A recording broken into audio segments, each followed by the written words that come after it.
قریباً 600 سال پہلے بغداد میں ایک عجیب مینوسکرپٹ تیار کی جاتی ہے۔ اس کا نام تھا کتاب البلہان یعنی دا بک آف ونڈرز۔ اس کتاب کے ایک صفحے پر ایک عجیب منظر بنایا گیا ہے۔ سمندر میں ایک کشتی پر کچھ لوگ، بیچ میں ایک شخص جس کے سامنے ایک برتن ہے اور اس میں سے جیسے آگ یا دھواں نکل رہا ہو۔ کشتی کے اوپر موجود ایک شخص جو نیچے دیکھ رہا ہے، اور مینوسکرپٹ کے عربک ہیڈنگ میں لکھا ہے قصۃ المجوسی فی السفینہ یعنی دا سٹوری آف دا میگس آن دا شپ۔ اب تک اس تصویر کو عام طور پر ایک میگس یعنی ایک پرانے پرشین ریلیجس اسپیشلسٹ یا میجیشین کے سفر کے طور پر سمجھا گیا ہے۔ میگس قدیم پرشیا کے ان لوگوں کے لیے استعمال ہونے والا لفظ تھا جو ریلیجس ریچولز اور خاص علم سے وابستہ تھے، اور بعد کی دنیا میں میگس کا لفظ میجک اور میجیشین سے بھی جڑ گیا۔ اس لیے ایک روایتی انٹرپریٹیشن یہ ہے کہ یہ تصویر ایک میگس کو اپنی کشتی میں کسی غیر معمولی سفر پر جاتے ہوئے دکھاتی ہے۔ لیکن جب میں نے خود اسے بڑے غور سے دیکھا تو تصویر میں ایک ایسی ڈیٹیل نظر آئی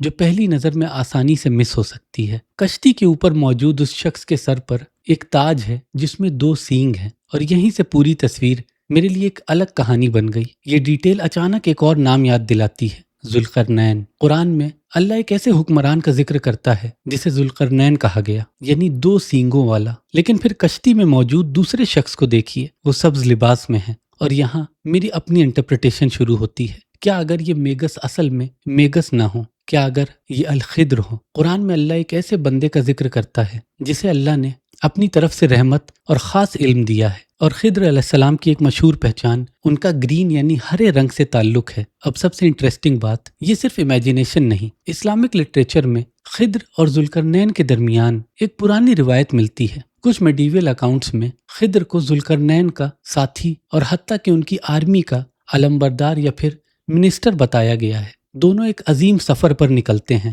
مقصد آب حیات یا پھر دا فاؤنٹین آف یوتھ۔